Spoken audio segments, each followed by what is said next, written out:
সন্ত্রাস, জঙ্গিবাদ ও মাদকের বিরুদ্ধে চাই আঞ্চলিক সহযোগিতা।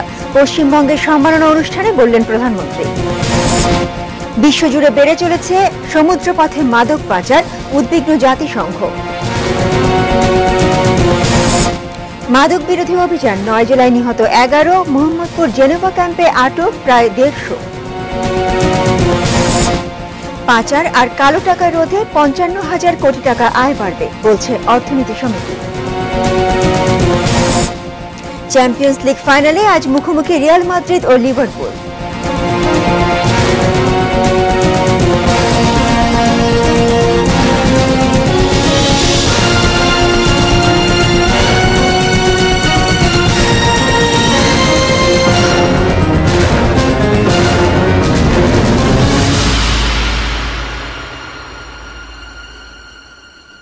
দেখছেন ATN নিউজ, নিউজ এট 8-এ আপনাদের সঙ্গে আছি আমি উর্মি আহসান। শুনছিলেন 7 নিউজ সিমেন্ট সংবাদ শিরোনাম।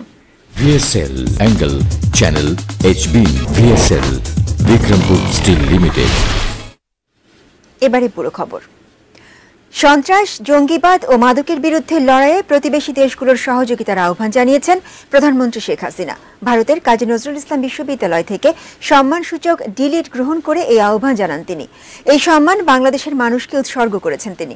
এ সময় নজরুলের অসাম্প্রদায়িক চেতনায় দেশ করার প্রচেষ্টার কথাও জানান তিনি।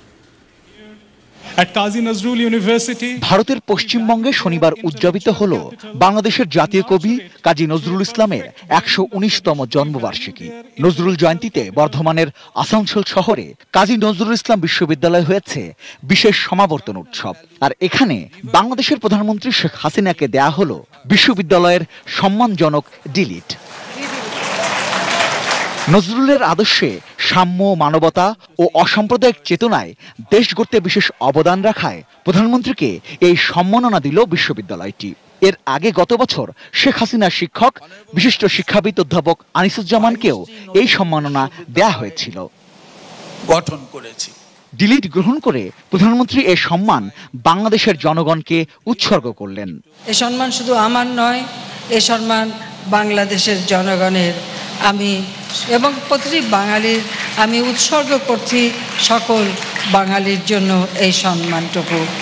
প্রধানমন্ত্রী বললেন, বাংলাদেশের জাতির জনক বঙ্গবন্ধু শেখ মুজিবুর রহমানের উপর কাজী নজরুল ইসলামের বিরাট প্রভাব ছিল। এমনকি জয় বাংলা স্লোগানটিও নজরুলের কবিতা থেকে নিয়েছিলেন তিনি। আমরা যখনই আন্দোলন সংগ্রাম করেছি, নজরুল যেমন আমাদের প্রেরণা আর আমাদের শক্তি, সাহস যুগে বাংলাদেশকে স্বাধীন করেছেন জাতির পিতা বঙ্গবন্ধু শেখ মুজিবুর রহমান। কাজী একদিকে যেমন বাংলা সাহিত্যের কবি কাজী নজরুল ইসলাম, ঠিক অপরদিকে আমরা দেখি রাজনীতির কবি জাতির পিতা বঙ্গবন্ধু শেখ মুজিবুর রহমান। নজরুল ইসলামের সঙ্গে বঙ্গবন্ধু শেখ মুজিবের দেখা হয়েছিল ফরিদপুরেই একটি শিক্ষা এবং একটি সম্মেলনকে কেন্দ্র করে। সে সম্মেলনে তারা দুজনেই এক জায়গায় ছিলেন। কাজী এখানে যে একটা আত্মার মিল রয়েছে, চেতনার মিল রয়েছে, সেটা আমরা সবসময় খুঁজে পাই। প্রধানমন্ত্রী আশা প্রকাশ করলেন, নজরুল চর্চার মাধ্যমেই দুই বাংলার মেলবন্ধন আরো দৃঢ় হবে। বাংলা ভাগ হতে পারে, কিন্তু নজরুল, রবীন্দ্রনাথ কিন্তু ভাগ হয় নাই। তারা সকলের দুই বাংলার। প্রধানমন্ত্রী এ সময় সন্ত্রাস ও জঙ্গিবাদের মতো হুমকি মোকাবেলায় প্রতিবেশী দেশগুলোর সহযোগিতা চাইলেন। আমরা চাই বিশ্বে সংঘাত, হানাহানি, সন্ত্রাস, জঙ্গিবাদ, মাদক এর হাত থেকে আমাদের যুব সমাজ রক্ষা পাক এবং সুন্দরভাবে তাদের জীবনকে গড়ে তুলুক, অর্থবহ করে গড়ে তুলুক, উন্নত জীবন যাপন করুক, সেটাই আমাদের কামনা। সেক্ষেত্রেও প্রতিবেশী দেশগুলির সহায়তা আমি কামনা করি। 1999 সালে প্রধানমন্ত্রী শেখ হাসিনাকে ভারতের বিশ্বভারতী বিশ্ববিদ্যালয়েও তাদের সর্বোচ্চ সম্মান দেশিকোত্তম প্রদান করেছিল। আমার আকাঙ্ক্ষাটা দমন করতে পারিনি, তাই ছুটে এসেছি আপনাদের মাঝে। Rizwan Faiz, ATN news, Dhaka.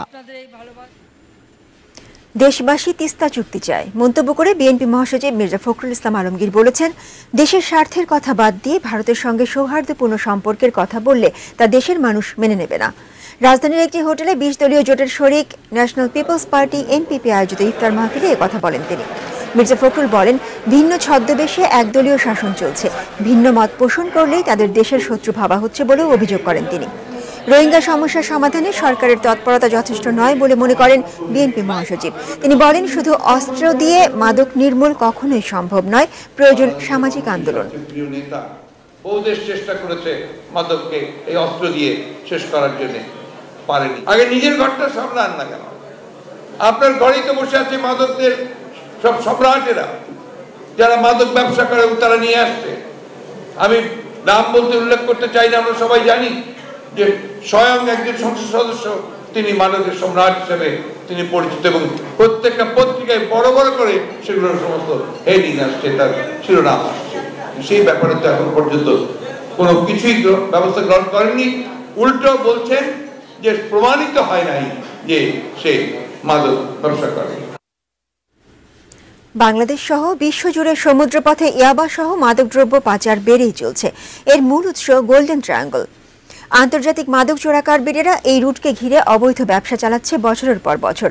প্রায় $40 বিলিয়ন অবৈধ কারবার হয় শুধু আঞ্চলিক পর্যায়ে। বিষয়টি নিয়ে গভীর উদ্বেগ ও উৎকণ্ঠার কথা জানিয়ে জাতিসংঘের মাদক ও অপরাধ বিষয়ক সংস্থা UNODC বলছে, জড়িতদের দৃশ্যমান শাস্তি দিতে হবে।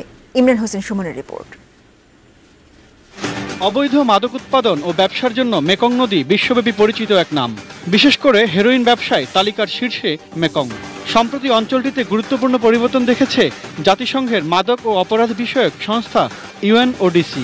আফিম ও হেরোইন উৎপাদন উল্লেখযোগ্য হারে কমেছে সেখানে। তবে ইয়াবার উপাদান মেথামফেটামাইন তৈরি এবং পাচার এই অঞ্চলে বাড়িয়ে দিয়েছে সংঘবদ্ধ আন্তর্জাতিক চোরাকারবারিরা।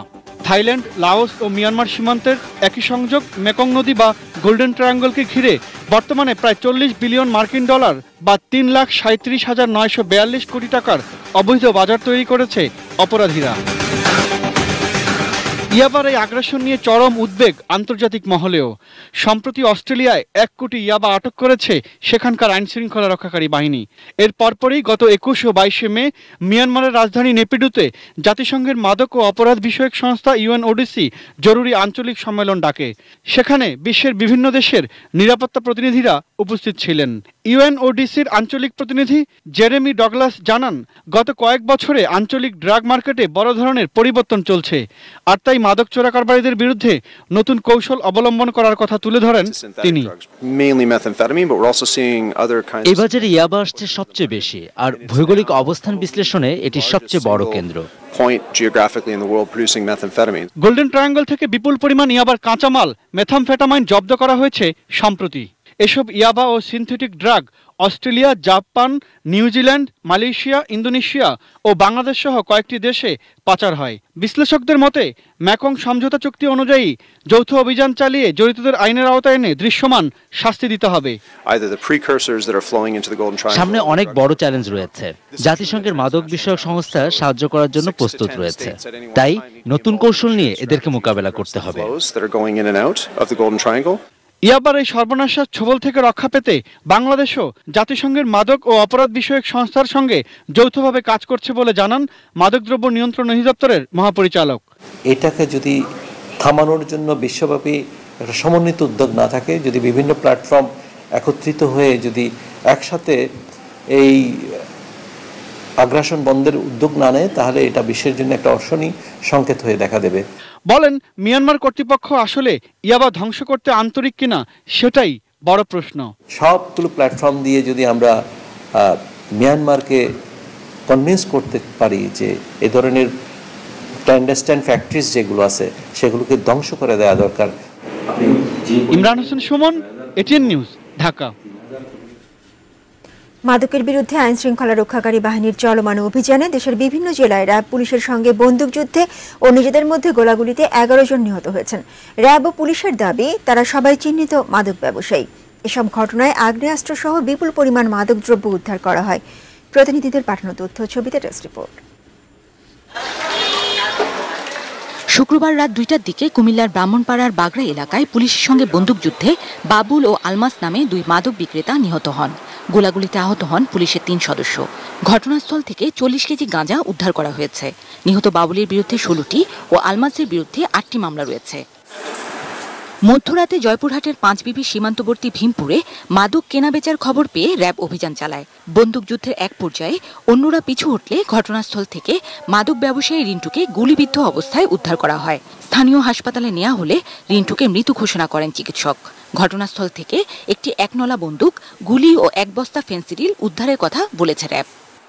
পাবনার মহেন্দ্রপুরে পুলিশের সঙ্গে বন্দুকযুদ্ধে তালিকাভুক্ত মাদক ব্যবসায়ী আব্দুর রহমান নিহত হন।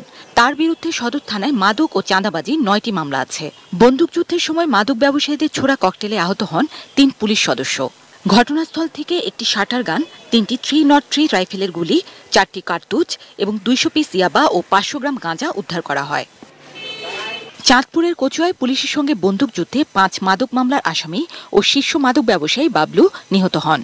এদিকে বরগুনায় মাদক ব্যবসায়ীদের 2 গ্রুপের মধ্যে গোলাগুলিতে মাদক ব্যবসায়ী সগির খান মারা গেছেন। ঘটনাস্থল থেকে পাইপগান, গুলি এবং ইয়াবা উদ্ধার করেছে পুলিশ।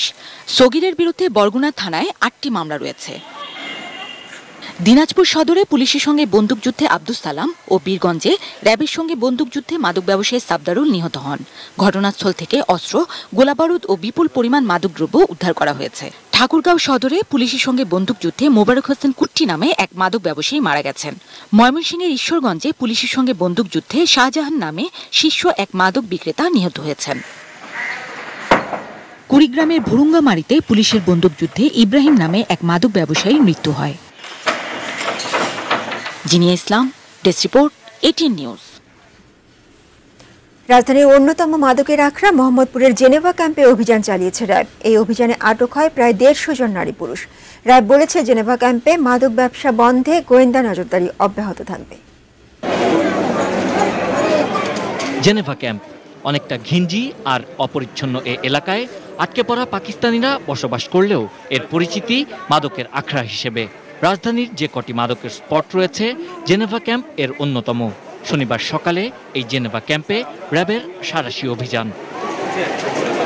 এখানে বাস করা বেশিরভাগ পরিবারের বিরুদ্ধেই মাদক ব্যবসায়ের অভিযোগ।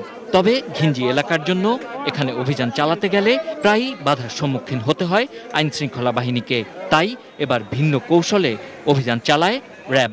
যারা ভিতরে অবস্থান করে অনেক সময় তারা অনভিপ্রেত এবং অপ্রতিজ্ঞ পরিস্থিতি সৃষ্টি করে ফেলে এবং এরা কিন্তু পারিবারিকভাবেই কিন্তু মাদকের সঙ্গে সম্পর্কিত। সেক্ষেত্রে এখানে অনেক সময় দেখা যায় যে একটি অভিযান পরিচালনা করার ক্ষেত্রে অনেক রকমের চিন্তাভাবনা করে অভিযান পরিচালনা করতে হয়। স্থায়ীভাবে এ ব্যবসা বন্ধে কোনো ব্যবস্থা থাকবে কিনা এ প্রশ্ন ছিল এই র্যাব কর্মকর্তার কাছে। বড় একটি এরিয়া এবং এখান থেকেই কিন্তু মাদকের ট্রানজিট পয়েন্ট হিসেবে কাজ করে। এখানে আসে এবং বিভিন্ন জায়গায় এটার বিতরণ হয়। সেক্ষেত্রে এটাকে বন্ধ করার জন্য যা যা কিছু করার প্রয়োজন আমরা সেটা করব। র্যাবের এমন অভিযানে সন্তোষ প্রকাশ করেছেন আশপাশের মানুষ। রেসিডেন্সিয়াল স্কুল, এই পাশে আছে মডেল স্কুল, এখানে অনেক উঠতি বয়সের ছেলেপেলেরা আছে, তারা কিন্তু অনেকে খারাপ হয়ে যাচ্ছে। এইসবের কারণে অনেক ছেলেপেলে সবাই নষ্ট হচ্ছে আর আমাদের ক্যাম্পে থাকাও মনে করেন বিশৃঙ্খলা হচ্ছে। আল্লাহর কাছে লাখ লাখ শুকরিয়া আদায় করি, এগুলো একবারে বন্ধ করে দিলে আমরা সুবিধা মতন আমরা চলতে পারি।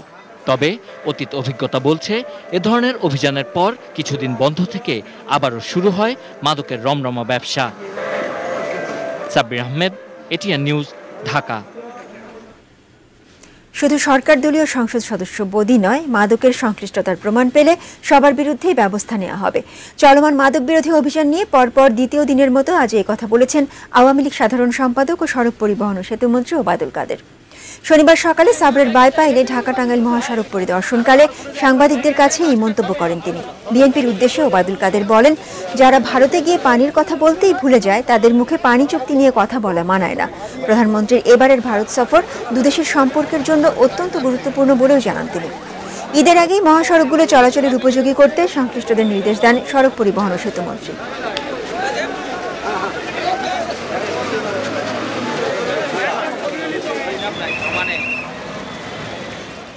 মোদির বিরুদ্ধে যদি অপরাধ অভিযোগ প্রমাণিত হয়, মোদির ব্যয় যেমন ছাড় পায়নি, মোদি সহ আওয়ামী লীগ, বিএনপি বা অন্য দলের যারাই জড়িত কেউ রেহাই পাবে। ফখরুল সাহেবরা অনেক কথাই বলবেন, ফখরুল সাহেবরা তারা যারা ভারতে গিয়ে লাল কার্পেট রিসেপশন নিয়ে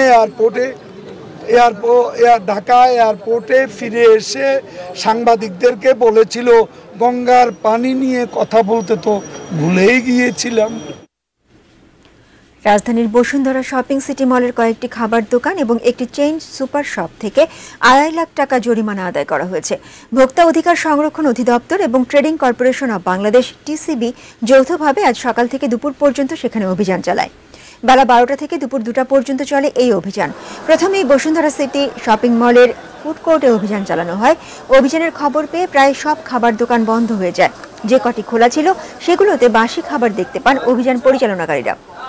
একই সময় স্টার সিনেপ্লেক্সের খাবার দোকানে অতিরিক্ত দাম নেওয়া এবং চেইন সুপার শপ মোস্তফা মার্টের কয়েকটি পণ্যে আমদানিকারকের স্টিকার না থাকায় জরিমানা করা হয়।